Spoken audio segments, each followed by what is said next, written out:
करें आज थोड़ी सी ऑकस के बारे में। ये जो आर्टिकल है ये मैंने द गार्डियन से लिया है और इसमें बात करें हम अगर ऑकस के बारे में तो इसका मतलब ये है ए फॉर ऑस्ट्रेलिया, यूके मतलब ब्रिटिश एंड यूएस अमेरिका।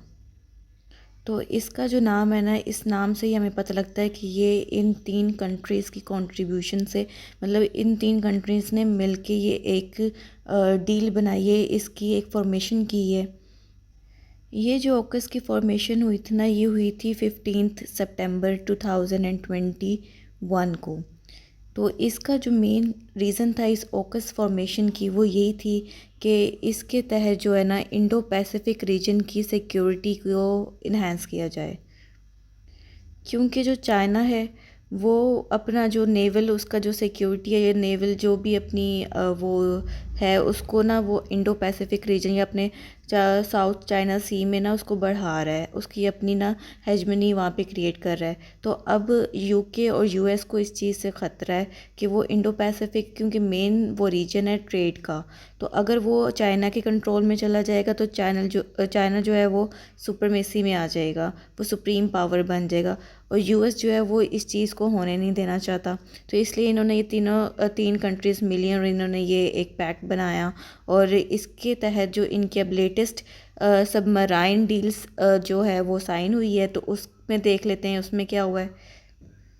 अब इस सबमराइन डील के तहत जो ऑस्ट्रेलिया है ना वो यूएस और यूके से एक फ़्लीट एक्वायर करेगा जिसमें उसको 8 न्यूक्लियर पावर्ड सबमराइंस मिलेंगे।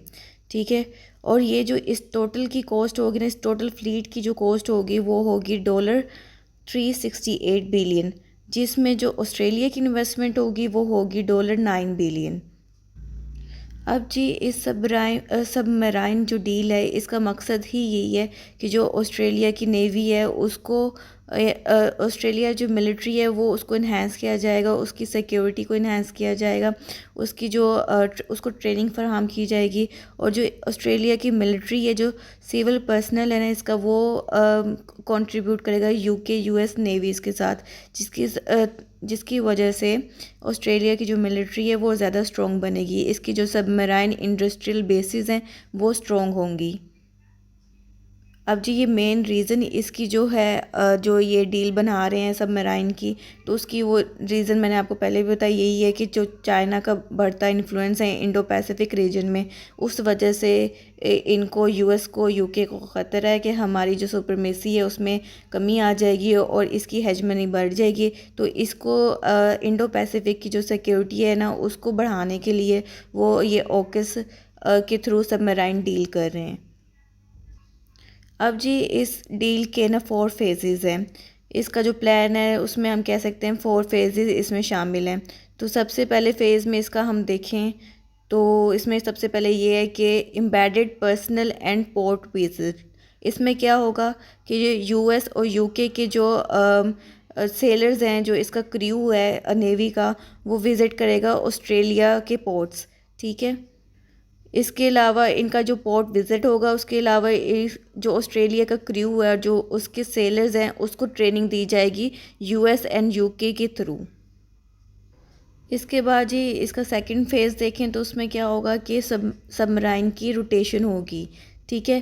तो इस रोटेशन में क्या होगा कि 2027 से यूके और यूएस ने प्लान किया है कि वो अपना एस्टीट्यूड क्लास सबमराइन, और जो यूएस है वो अपने 4 वर्जीनिया क्लास सबमराइंस जो है ना वो भेजेगा ऑस्ट्रेलिया को हमास स्टारलिंक के ज़रिए। हमास स्टारलिंक जो है ये जो है ऑस्ट्रेलिया का नेवी बेस है, यहाँ पे ऑस्ट्रेलिया के पोर्ट्स हैं, नेवी के पोर्ट्स हैं।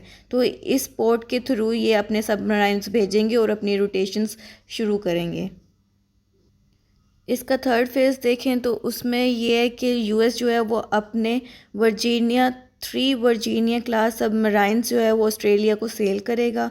वो कब से सेल करेगा? 2030 से सेल कर लेगा, अर्ली 2030 से। इसका फोर्थ फेज़ देखें, SSN ओकस। ये जो SSN ओकस है ना, ये एक सबमराइन का नाम है जो इन्होंने बनानी है अभी, उस सबमराइन का नाम है। ठीक है, तो इसमें क्या होगा, इसमें कम्बिनेशन होगी यूके सबमराइन डिज़ाइन की और US डिफेंस टेक्नोलॉजी।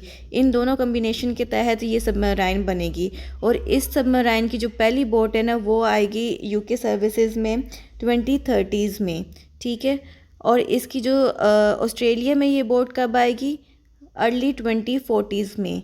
ये जो बोट है, इस ये जो सबमराइन है, ये बनाएंगे यूके जो है अपने जो डोमेस्टिक शिपयार्ड्स हैं ना, उसमें बनाएगा। ठीक है, अब इस डील पे US का क्या स्टांस आया था, तो वहाँ का जो प्रेसिडेंट है जो बाइडेन, उसने कहा कि ये जो हमारी डील है ये सिक्योरिटी और प्रोस्पेरिटी को इन्हेंस करने के लिए नहीं है सिर्फ, बल्कि ये जो सिक्योरिटी और प्रोस्पेरिटी हमारे मुल्कों के लिए नहीं बल्कि पूरे वर्ल्ड के लिए। हम इस डील के थ्रू हम बताना चाहते हैं कि हम डेमोक्रेसीज जो हैं उसको डिलीवर कर रहे हैं, उसको बढ़ा रहे हैं, उसको इम्पोर्टेंस दे रहे हैं पूरे वर्ल्ड में। और सबसे इम्पोर्टेंट पॉइंट उसने ये उठाया इसमें कि ये जो सबमराइन डील है ये न्यूक्लियर पावर्ड है, न्यूक्लियर आर्म्ड नहीं है, क्योंकि अगर ये न्यूक्लियर आर्म्ड होगी ना तो ये जो इसके इंटरनेशनल एटॉमिक एनर्जी के जो पैक्ट्स हैं या उसकी एजेंसी है जो उसके ख़िलाफ़ वर्जी में आएगा, तो इस पे सैंक्शंस लग सकते हैं फिर ऑस्ट्रेलिया पे।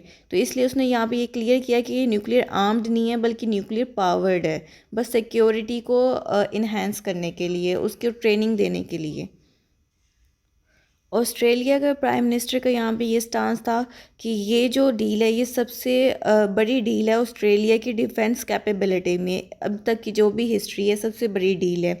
और सैन डायगो जो है ये भी एक पोर्ट का नाम है, तो वहाँ पे खड़े होकर ये स्पीच दे रहे थे, तो वहाँ से ये सारा कुछ उसने अनाउंस किया कि बिगेस्ट डील है। इस पे चाइना का क्या स्टांस आया, उसने ये कहा कि ये जो डील है, सबमराइन डील है, ये NPT की जो है क्लियर वायलेशन है। उसके जो ऑब्जेक्ट उसने सेट किए हैं, उसने जो उसके पर्पसेस सेट किए हैं, न्यूक्लियर जो रेस है उसकी, आर्म्स की जो रेस है या आर्म की जो ट्रेनिंग है उसको बाउंड करने के लिए जो ऑब्जेक्टिव सेट किए, उसकी ये क्लियर वायलेशन है। चाइना के ख़िलाफ़ चाइना ने ये स्टांस उठाया कि ये जो रीजन का जो पीस है, उसकी जो स्टेबिलिटी है उसको अंडरमाइन करेगा, उसको रिस्क करेगा। ये उसने जो बाइडेन ने जो स्टांस दिया कि ये न्यूक्लियर पावर्ड है, न्यूक्लियर आर्म नहीं है, चाइना ने उसके स्टांस को गलत कहा है। उसने कहा ये न्यूक्लियर आर्म्ड जो है उस पे है ये डील। अब जी लास्ट में इसका न्यूक्लियर जो एजेंसीज़ हैं उनका स्टांस देखें तो उसमें हमें पता चलता है कि ये जो 1968 न्यूक्लियर नॉन प्रोलिफरेशन ट्रीटी थी एक, उसके तहत जो एक प्रेसिडेंट सेट हुआ था उसमें, उसके तहत जो है ये ऑकस स्कीम ने अपनी डील साइन की है। अब उस प्रेसिडेंट में क्या था, उसमें ये था कि न्यूक्लियर पावर स्टेट जो है वो अपनी टेक्नोलॉजी और अपने मिसाइल्स वगैरह या जो भी अपनी न्यूक्लियर पावर है ना वो नॉन वेपन स्टेट को सेंड कर सकती है, उसको ट्रांसफ़र कर सकती है। चूँकि अब US और UK जो हैं वो न्यूक्लियर वेपन स्टेट हैं और ऑस्ट्रेलिया जो है वो नॉन न्यूक्लियर वेपन स्टेट है, तो इसलिए इन दोनों ने अपनी जो टेक्नोलॉजी या अपनी जो मिसाइल्स वगैरह जो भी और न्यूक्लियर पावर है वो ट्रांसफ़र की है ऑस्ट्रेलिया को। अब इस ट्रीटी ने जो है इसको अनाउंस तो कर दिया है, लेकिन इसको मतलब अलाउ तो कर दिया है, लेकिन इसके ये रेपरकशंस आ रहे हैं अब कि ये जो है ना इसके थ्रू जो है वो जो इंटरनेशनल एटॉमिक एजेंसी है जो इसका वॉच डॉग है, जो इस न्यूक्लियर ट्रेडिंग का या ट्रांसफ़र का जो है वॉच डॉग है, वो इस चीज़ से ना ये जो ट्रांसफ़र है ये एग्जेम्प्ट हो जाती है, वो इसकी इंस्पेक्शन नहीं कर सकेंगे क्योंकि ये एक प्रेसिडेंट सेट हो चुका है, तो उसने ये अलाउ किया हुआ है। तो इस पे जो है ना इसके जो आर्म कंट्रोल्स एक्सपर्ट हैं वो भी नर्वस हैं इस प्रेसिडेंट को लेके कि ये अगर इस तरह होता होगा कि जो US या UK है इस तरह की या जो और कोई न्यूक्लियर वेपन स्टेट्स हैं वो अपने जो न्यूक्लियर वेपन्स हैं या न्यूक्लियर पावर अरेंजमेंट जो भी इनके पास जो आर्सेनल्स हैं वो जैसे कि यूरेनियम है या प्लूटोनियम है या अपने नॉन न्यूक्लियर स्टेट को सेंड करते रहेंगे, जैसे इन्होंने ऑस्ट्रेलिया को सेंड किया उसको सेंड कर रहे हैं। लेकिन अब ये अपने जो मकसद हैं जो हेजमनी इंडो पैसिफिक में बनाना चाह रहे हैं वो फिर डायरेक्टली नहीं, फिर फिर वो ऑस्ट्रेलिया के ज़रिए बनाएंगे। तो इस तरह ये अब न्यूक्लियर एक्सपर्ट जो हैं इसमें नर्वस हैं कि हम एक प्रेसिडेंट सेट हो चुका है तो हम इसकी इंस्पेक्शन कैसे करें। ये तो फिर जो भी वेपन स्टेट है वो इस तरह ट्रांसफ़र करती रहेगी और अपनी जो सिक्योरिटी है उसको इन्हेंस करती रहेगी, अपने जो मकसद हैं वो दूसरी कंट्रीज़ के थ्रू हल करवाती रहेगी। इस पे फिर कुछ जो इंटरनेशनल एजेंसी से रिलेटेड लोग हैं उनका स्टांस आया कि ये वाकई में रिस्क है एक, तो ये रिस्क है और ऑस्ट्रेलिया जो अपनी जो वेपन्स हैं उसको बढ़ा रहा है।